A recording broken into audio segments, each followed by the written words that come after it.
नमो तस्स भगवतो अरहतो सम्मा सम्बुद्धस्स। उहाँ भगवान अरहत सम्यक सम्बुद्धलाई सादर नमस्कार। नमस्कार आदरणीय दर्शक महानुभावहरू। बोडी टेलिभिजनबाट नियमित रूपमा प्रसारण हुँदै आइरहेको यो अंगुत्तर निकाय भगवान बुद्धको वचन संग्रह त्रिपिटक अन्तर्गत सूत्र पिटकको 5वटा निकाय मध्ये चौथो निकाय अंगुत्तर निकायको सिलसिलेवार चर्चा गर्ने क्रममा आज हामी 102औं एपिसोडमा आइपुगेका छौं। आदरणीय दर्शक महानुभावहरू, गएको एपिसोडमा हामीले यो अंगुत्तर निकायमा भएका 11वटा निपातहरू मध्ये दोस्रो निपात जसलाई डुक निपात भनेर भनिएको छ र त्यसमा पनि विभिन्न वर्गहरू छन्। ती मध्ये दोस्रो वर्ग जसलाई अधिकरण अथवा विवाद निरूपण वर्ग भनेर भनिएको छ र यसमा 11वटा सूत्रहरू छन्। ती मध्ये पहिलो सूत्रको गएको एपिसोडमा हामीले चर्चा गर्यौं र जसमा भनिएको थियो भिक्षुहरू हो 2वटा बलहरू छन्। बल माने शक्ति, अभ्यास बल र विचार बल र तिनीहरूको विषयमा गएको एपिसोडमा हामीले चर्चा गर्यौं र त्यसलाई नदोहोर्याइकन अब अर्को सूत्रमा बुद्धले के भन्नुभएको छ, यो डुक निपातको दोस्रो वर्ग जसलाई अधिकरण वा गो भनेर भनिएकोमा यसमा 11वटा सूत्रहरू मध्ये पहिलो र दोस्रो जसमा विचार बल र अभ्यास बलको विषयमा चर्चा गरिसक्यौं। अब तेस्रो सूत्रमा बुद्धले पुनः विचार बल र अभ्यास बलकै कुरा उठाउनु भएको छ। तर यसमा अलिकति गएको सूत्रहरूमा भन्दा यसमा अलिकति फरक हामी के पाउँछौं त भन्दाखेरि विचार बल भन्नाले भिक्षुहरू यहाँ कोही व्यक्तिले यस्तो विचार गर्छ, शरीरले गर्ने दुष्कर्मको यस लोक तथा परलोकमा नराम्रो फल प्राप्त हुन्छ, त्यसैगरी वचन र मनले गरेका दुष्कर्मको पनि नराम्रो फल प्राप्त हुन्छ भनिएको छ। आदरणीय दर्शक महानुभावहरू, मानिसहरूले जति पनि काम गर्छन् यही 3टा द्वारबाट मात्रै गर्छन्। या त शरीरले गर्छ, या त वचनले गर्छ र या त मनले गर्छ। र यसरी शरीर वचन मन जसलाई काय वाक चित्त पनि भनिन्छ, यसबाट गरिने कामहरू या त दुष्कर्म हुन्छ या त सुकर्म हुन्छ, या त नराम्रा कामहरू हुन्छन् या त राम्रा कामहरू हुन्छन्।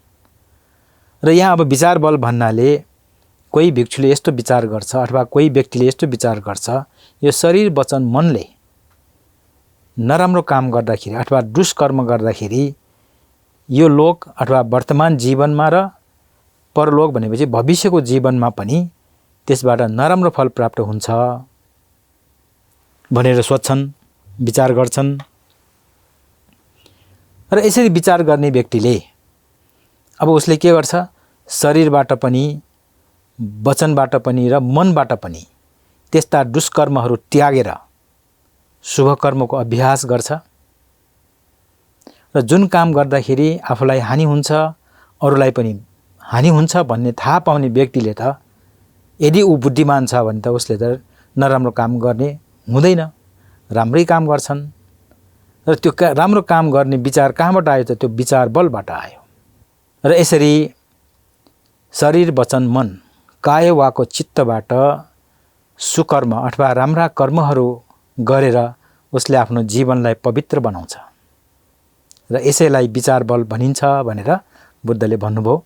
र यसैगरी अभ्यास बल केलाई भनिन्छ भन्ने प्रसङ्गमा भगवान बुद्धले के भन्नुभयो त? भिक्षुहरू हो काम भोगबाट अकुशल कर्मबाट टाढा रही, यसमा यो काम भोग भनेको जुन छ त्यसको अर्थ विभिन्न प्रकारले लगाइन्छ र त्यसको विभिन्न अर्थहरू पनि छन् पनि। यसमा यो काम शब्द उच्चारण हुन साथै प्राय मानिसहरूले यो यौनसँग सम्बन्धित भनेर पनि बुझ्ने गर्छन्। त्योसँग सम्बन्धित पनि हो, तर त्यति मात्रै होइन।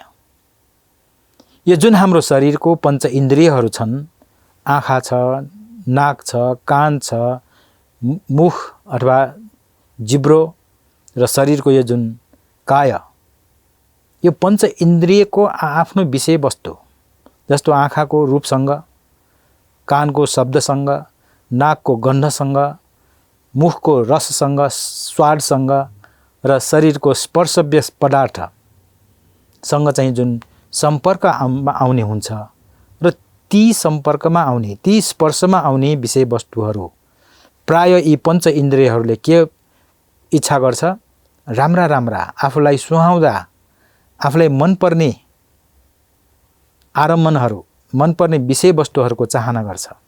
जस्तो आँखाले राम्रो रूप हेर्ने, कानले राम्रा शब्दहरू सुन्ने, प्रशंसाका शब्दहरू सुन्ने, त्यसै गरेर नाकले सुगन्धित बास्ना सुँघ्न मन पराउने, मुखमा राम्रा राम्रा रस मिठो मिठो स्वादहरू खान मन पर्ने, शरीरले नरम नरम पदार्थहरू स्पर्श गर्न चाहिँ चाहना गर्ने र त्यो चाहना गर्ने मात्रै होइन, त्यसैमा भुल्ने, त्यसैको चाहना गरेर त्यसैमा भुल्ने गरेर आफ्नो सबै अरू कामहरूलाई छोडेर त्यही मात्रै चाहना गर्नुलाई यसलाई काम भोग भनेर भनिन्छ।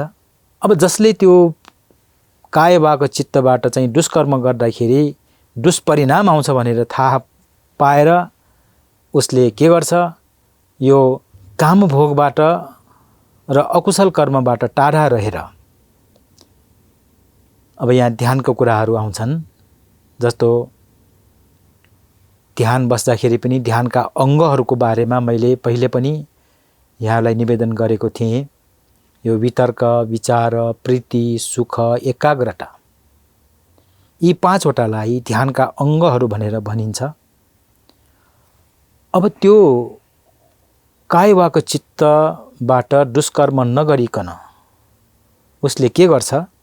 त्यो काम भोगबाट अलग रहेर, अकुशल कर्मबाट अलग रहेर यसरी वितर्क, विचार, प्रीति, सुख, एकाग्रता, यो पाँचैवटा अङ्गले युक्त भएर उसले प्रथम ध्यान लाभ गर्छ अरे। आदरणीय दर्शक महानुभावहरू, यसरी ध्यानका पाँचवटा अङ्गहरू, पाँचैवटा अङ्गले परिपूर्ण भएको बेलामा त्यसलाई प्रथम ध्यान भनेर भनिन्छ। र प्रथम ध्यान त्यसपछि द्वितीय, तृतीय, चतुर्थ, पञ्चम पनि आउँछ। र यो ध्यानले चाहिँ के गर्छ त भन्ने विषयमा पनि हामीले चर्चा गरिसक्यौँ। अलिकति यसलाई दोहोर्याउने हो भने यी ध्यानहरूबाट ब्रह्मलोकलाई चाहिँ प्राप्त गर्न सकिन्छ भनिएको छ। र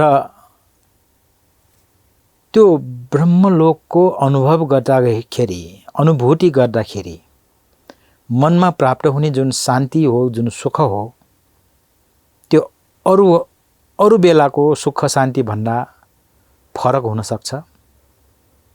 हुन त निर्वाण परमम सुखम भनेर निर्वाणको त परम सुखको कुरा त छुट्टै नै छ।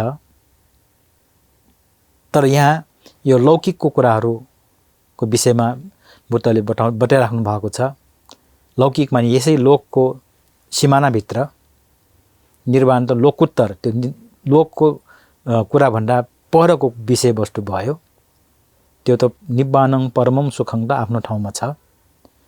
तर यहाँ भन्न खोजिएको यो लौकिक क्षेत्रमा यो जुन लोक छ, चार प्रकारको लोक, अपाय लोक, यो मनुष्य लोक, देवलोक, ब्रह्मलोक, यिनीहरूको विषयमा कुराकानी गर्दाखेरि जब यो प्रथम ध्यान, द्वितीय ध्यान प्राप्त गर्छन् त्यति बेला अरू अवस्थाको भन्दा पनि त्यो मानसिक सुख, मानसिक आनन्द चाहिँ बढी प्राप्त हुन्छ भनिएको छ।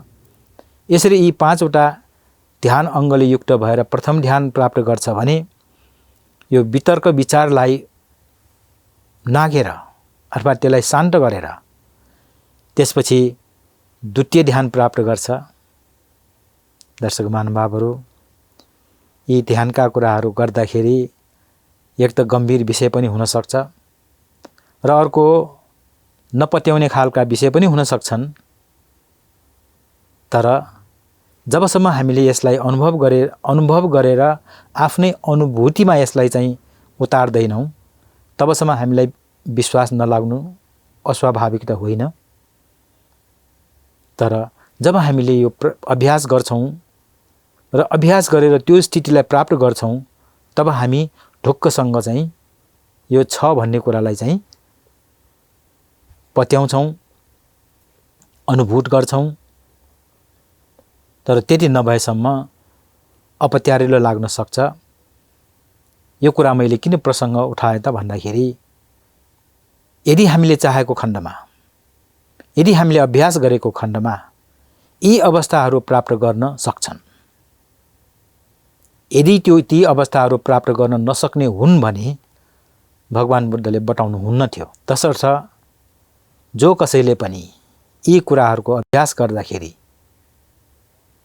यी ध्यानका कुराहरू, ध्यानका अङ्गहरू र ध्यानको अवस्थाहरू प्राप्त गर्न सक्छन् भन्ने कुरामा हामीले सायद शङ्का गर्नु नपर्ला। र यसरी ध्यानका अङ्गहरू वितर्क, विचार, प्रीति, सुख, एकाग्रतालाई चाहिँ एउटा एउटा कम गर्दै गएपछि क्रमिक रूपमा प्रथम, द्वितीय, तृतीय, चतुर्थ ध्यानहरू प्राप्त हुन्छन्, त्यही भन्न खोजेको। र यसरी द्वितीय ध्यान प्राप्त हुन्छ, त्यसै गरेर तृतीय ध्यान, चतुर्थ ध्यान लाभ भएर जुन बस्ने हो त्यसैलाई अभ्यास बल भनिन्छ भनेर बुद्धले भन्नुभएको यो सूत्रमा पाउँछौँ।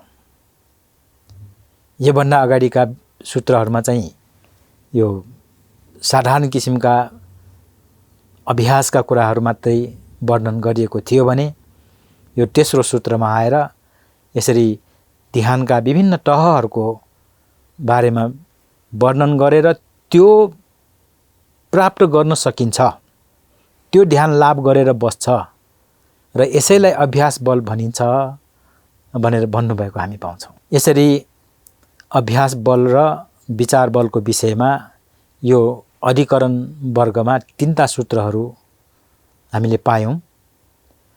अब यही वर्गमा चौथो सूत्रमा भगवान बुद्धले के भन्नुभयो त भन्दाखेरि भिक्षुहरू हो, तथागतको धर्म देशना 2 प्रकारका हुन्छन् अथवा 2 प्रकारका छन्। कस्तो 2 प्रकारका छन् त भन्दाखेरि एउटा संक्षिप्त र अर्को विस्तृत। आदरणीय दर्शक महानुभावहरू, भगवान बुद्धले यसरी धर्मदेशना गर्नु हुँदाखेरि कुनै धर्मदेशनालाई संक्षिप्त र कुनै धर्मदेशनालाई विस्तृत गर्छ, यसरी पनि भन्नु होला र भनेर हामीलाई लाग्न सक्छ। अवश्य पनि उहाँले समय हेरेर, पात्र हेरेर, विषयवस्तु हेरेर र त्यो व्यक्तिको सम्झन सक्ने अथवा बुझ्न सक्ने क्षमतालाई हेरेर बुद्धले कुनै पनि उपदेशहरू दिनुहुन्थ्यो। र कुनै कुनै बडो तेज दिमागका व्यक्तिहरू भयो भने उनीहरूलाई संक्षिप्त रूपमा मात्रै उहाँले उपदेश दिनुहुन्थ्यो र कुनै कुनै अलि ढिलो किसिमबाट बुझ्ने व्यक्तिहरू पर्यो भने उनीहरूलाई विस्तृत रूपमा पनि बताउनुहुन्थ्यो। यी कुराहरू हामीले त्रिपिटक साहित्यलाई अध्ययन गर्दाखेरि धेरै उदाहरणहरू हामी पाउँछौँ, धेरै घटनाहरू हामीले पाउँछौँ र धेरै उपदेशहरू पनि हामीले पाउँछौँ। यो मैले किन भनिरहेको छु त भन्दाखेरि एउटै उपदेश पनि, एउटै सूत्रलाई पनि उहाँले विभिन्न ठाउँमा कहीँ संक्षिप्त रूपमा बताउनु भएको छ, कहीँ विस्तृत रूपमा बताउनु भएको छ। एउटा उदाहरण यहाँहरूसँग म राख्न चाहन्छु। जस्तो महासतिपट्ठान सूत्र, जुन सूत्र बडो महत्त्वपूर्ण सूत्रको रूपमा लिइन्छ। हुन त बुद्धका प्रत्येक वचनहरू महत्त्वपूर्ण छन्, प्रत्येक वचन आदर्शयुक्त छन् र प्रत्येक उपदेशले मानिसहरूको भलो गर्ने क्षमता राख्दछ। ती उपदेशहरूमध्ये पनि महासतिपट्ठान सूत्र, जसलाई महास्मृति प्रस्थान सूत्र भनेर पनि भनिन्छ, त्यसमा बुद्धको उपदेशलाई हामीले गहिरिएर अध्ययन गर्दाखेरि उहाँले भन्नुभएको हामी के पाउँछौँ त भन्दाखेरि एकायनो अयम भिक्खवे मग्गो सत्तानं विशुद्धिया। सत्वहरूको विशुद्धिको लागि, शुद्ध गर्नको लागि एउटै मात्रै बाटो छ, एकायन अयम भिक्खवे मग्गो। र यसरी यो सूत्र सुरुवात गरेर उहाँले 4वटा स्मृति प्रस्थानका कुराहरू बताउनु भएको छ। अब यो स्मृति प्रस्थानको जुन उपदेश हो, प्राणीहरूलाई विशुद्ध गर्नको लागि एउटै मात्रै बाटो छ, एउटै मात्रै मार्ग छ भनेर यो सूत्र विभिन्न ठाउँमा उहाँले बताउनु भएको छ। तर कतै अलि छोटो मात्रै बताउनु भएको छ, कतै विस्तृत रूपमा बताउनु भएको छ। यो कुराहरू हामीले यो त्रिपिटक साहित्यहरूमा पाउँछौँ। र मध्यम निकायमा हेऱ्यौँ भने त्यही सूत्र अलि छोटकरीमा पाउँछौँ। यता दिघ निकायमा हेऱ्यौँ भने विस्तृत रूपमा पाउँछौँ। त्यसै गरेर यो अभिधर्मका कुराहरू, यो अभिधर्मको देशना बडो गम्भीर पनि छ र धेरै लामो पनि छ। तर त्यसरी गम्भीर र लामोलाई उहाँले सारीपुत्र भिक्षुलाई, जो भगवान बुद्धको दाहिनेतिर बस्नुहुन्छ, उहाँ अग्र महाश्रावक, उहाँले संक्षिप्त रूपमा मात्रै बताउनु भएको थियो। यो पाली साहित्यको अध्ययन गर्दाखेरि हामी पाउँछौँ। र त्यो संक्षिप्त मात्रै बताउनु भएकोलाई सारीपुत्र महास्तवीरले आफ्ना शिष्यहरूलाई, आफ्ना 500 शिष्यहरूलाई संक्षिप्त पनि होइन, विस्तृतमा पनि होइन, नाते संक्षेप नाते विस्तर भनेर पालीमा भनिएको छ। यसरी उनीहरूलाई सिकायो भनेर चाहिँ भनिएको छ। र त्यही यो संक्षिप्त पनि होइन, विस्तृत पनि होइन, त्यही अभिधर्म चाहिँ अहिले हामीले पढ्न पाइराखेका छौँ भन्ने कुराहरू त्रिपिटक साहित्यमा हामीले पाउँछौँ। यसै गरेर विभिन्न उपदेशहरू बुद्धले संक्षिप्त रूपमा पनि दिनुभएको छ र विस्तृत रूपमा पनि दिनुभएको छ। त्यसकारण बुद्धले यहाँ के भन्नुभयो, भिक्षुहरू हो तथागतको धर्मदेशना 2 प्रकारको हुन्छ अथवा 2 प्रकारका छन्। अब यसमा धेरै उदाहरणहरूतिर जानुभन्दा पनि अब यो अधिकरण वर्गको 11वटा सूत्रमध्ये 5औं सूत्रमा के छ भन्ने कुराहरूतिर म जान प्रयास गर्दैछु। यो 5औं सूत्रमा यो झगडाको सम्बन्धमा चाहिँ बताउनु भएको छ। झगडाको कुरा बुद्धले बताउनु भएको छ भन्दाखेरि धेरैलाई अचम्म पनि लाग्न सक्छ। ओहो, बुद्धले पनि झगडा गर्नुहुन्छ कि भनेर। बुद्धले झगडा गर्नुहुने होइन, तर भिक्षुहरूमा चाहिँ झगडाका कुराहरू, झगडाका वातावरणहरू हुँदो रहेछ। किन? भिक्षु सङ्घमा विभिन्न समुदायबाट आएका, विभिन्न विचारधाराका, विभिन्न पृष्ठभूमिका मानिसहरू भिक्षु हुन आएका थिए र एउटै परिवारमा बस्ने सदस्यहरूमा त वाद विवादका कुराहरू हुन्छन् भने विभिन्न पृष्ठभूमिबाट, विभिन्न जात जातिबाट, विभिन्न वर्ग समुदायबाट आएका मानिसहरूमा वैचारिक विभिन्नता हुनु स्वाभाविकै हो। र यसरी वैचारिक विभिन्नता भएपछि त्यहाँ मनोमालिन्यका कुराहरू हुन सक्छन्, वाद विवादका कुराहरू हुन सक्छन् र त्यही दौरानमा झगडा पनि हुन सक्छ। हो, यसरी झगडा हुँदाखेरि कसरी मिलाउने त भन्ने कुरामा यहाँ बुद्धले बताइराख्नु भएको छ। हुन त विनय पिटक, जसमा भिक्षु भिक्षुणीहरूका नियमहरूको बारेमा व्याख्या गरिएको छ, त्यसमा पनि भिक्षुहरूको 227, भिक्षुणीहरूको 311वटा नियमहरूमा अधिकरण समठ भनेर 7-7वटा नियमहरू बनाउनु भएको छ। विवाद हुँदाखेरि, झगडा हुँदाखेरि कसरी मिलाउनु पर्छ भनेर भिक्षुहरूलाई बताउनु भएको छ, भिक्षुणीहरूलाई बताउनु भएको छ। तर यहाँ यो सूत्रमा चाहिँ त्यो विवादहरू हुँदाखेरि कसरी सुल्झाउने त, त्यो झगडा लामो हुन नदिनको लागि के गर्ने त भन्ने उपायहरू दिनुभएको छ। जस्तो यो 5औं सूत्रमा बुद्धले भन्नुहुन्छ, भिक्षुहरू वादी र प्रतिवादी भिक्षुहरूले आफ्नो झगडामा सम्यक विचार गरेन भने त्यो झगडा लामो हुन्छ र त्यसरी झगडा लामो हुँदाखेरि के हुन्छ त? त्यसको परिणाम परस्परमा कटु वचन बोलिन्छ, हाथापाई पनि हुन सक्छ र त्यस्तो अवस्थामा सुखपूर्वक रहन पाउँदैन। यदि ती भिक्षुहरू बीचमा अथवा वादी प्रतिवादीहरूको बीचमा भएका जुन झगडा हो त्यसमा सम्यक रूपमा विचार गर्यो भने त्यो झगडा न त लामो हुन्छ, न त परस्परमा कटुवचन नै बोलिन्छ, न त हाथापाई नै हुन्छ र ती सबै नभएपछि त सुखपूर्वक रहन पाइन्छ। यसरी उहाँले उपाय बताउनु भयो र उपाय बताउने क्रममा उहाँले यो सम्यक रूपमा अथवा सम्यक विचार कस्तो हुन्छ त भन्नेलाई पनि स्पष्ट गर्नुभएको छ। प्रतिवादी भिक्षुले यस्तो सम्यक विचार गर्छ, कस्तो?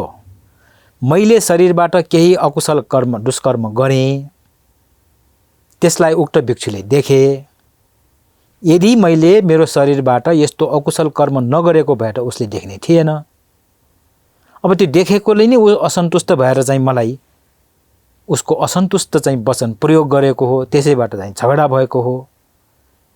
त्यसकारण आदरणीय दर्शक महानुभावहरू, मानिसहरूको प्राय बानी भनेको अर्काको दोष देख्ने मात्रै बानी हुन्छ। आफ्नो बानी दोष चाहिँ हटपटि देख्दैनन्, हेर्ने प्रयास पनि गर्दैनन् र जसबाट विवादहरू हुन्छन्, जसबाट झगडाहरू हुन्छन्। यही कुरालाई यहाँ इङ्गित गरेर बुद्धले के भन्नुभयो? जसले दुष्कर्म गरेको, जसले दोषयुक्त काम गरेको हो, उसले आफैले रियलाइज गरेर आफैले महसुस गर्यो भने त्यहाँ झगडाको चाहिँ कुरा छोटो भएर जान्छ, लामो हुन पाउँदैन, परस्परमा मनोमालिन्य हुँदैन र त्यो जसले दोष गरेको देखेको हो उसले चाहिँ असन्तुष्ट भएर चाहिँ बोलेको कुरालाई मैले पनि त असन्तुष्ट भएर लिएँ, त्यसैमा झगडा भयो। त्यसकारण दोष मेरै हो, यो मेरो अपराध मेरै हो। एउटा उदाहरण अर्को दिएको छ, जसरी भंसार नतिरी सामान लाने अपराधी हुन्छन्। दर्शक महानुभावहरू, बुद्धले यी विवादका कुराहरूमा कहाँबाट भन्सारका कुराहरू ल्याएर जोड्नुभयो? भंसार नतिरी सामान लाने अपराधी हुन् भनेर ठोक्वा गरेर यहाँ सिद्ध भन्नुभएको छ। आदरणीय दर्शक महानुभावहरू, यसरी प्रतिवादी भिक्षुले त्यसरी विचार गरेर यसमा अरूको दोष होइन, मेरै दोष हो, जो झगडा गर्ने भिक्षु हो त्यसको होइन, मेरै दोष हो भनेर उसले चाहिँ त्यो रियलाइज गर्छ भने अब त्यो वादी भिक्षु जसले दोष लगाएको थियो उसले पनि त्यस्तै सम्यक विचार गर्छ भने कस्तो त? त्यो भिक्षुले चाहिँ शरीरबाट केही अकुशल दुष्कर्म त गरे, त्यसलाई मैले देखेँ संयोगवश। यदि उसले शरीरबाट अकुशल दुष्कर्म नगरेको भए मैले देख्ने थिइनँ, त्यो देखेकैले म असन्तुष्ट भएको हुँ र मैले उप्रति असन्तुष्ट भएर वचन पनि बोलेँ। त्यो वचन सुनेर उस असन्तुष्ट पनि भयो र जसको कारणले झगडा पनि भयो र असन्तुष्ट भएर उसले पनि अरूसँग सोधपुछ गरेर उसले चाहिँ आफ्नो बचाउ गर्ने पनि प्रयास गरे, जसबाट चाहिँ यो झगडा लामो भएको हो। यदि उसले गरेको दुष्कर्म मैले देखेर पनि त्यस्तो असन्तुष्ट बोली वचन मैले नबनेको भए यो झगडा त हुने नै थिएन। त्यसकारण यो दोष पनि मेरै हो भनेर वादीले पनि आफ्नै दोष देख्छ, प्रतिवादीले पनि आफ्नै दोष देख्ने गर्यो भने त्यहाँ झगडा लामो हुन पाउँदैन, कटु वचन पनि बोल्नु पर्दैन र हाथापाई पनि हुँदैन र दुवै पक्ष सुखसँग बस्न सक्छ भन्ने कुरालाई चाहिँ बुद्धले स्पष्टसँग बताउनु भएको यो सूत्रमा हामी पाउँछौँ। यो पनि विचारणीय कुराहरू हुन्। अब यस सम्बन्धमा अर्को सूत्रमा पनि आउने भएको कारणले मैले अहिलेलाई यतिमै रोक्ने विचार गरेँ। समय सकिएको सङ्केत पाएको हुनाले म आज यहाँबाट बिदा हुन चाहन्छु। धैर्यपूर्वक हेरिदिनु भएकोमा, सुनिदिनु भएकोमा यहाँहरूलाई धेरै धेरै धन्यवाद छ। भवतु सर्वमङ्गलम्।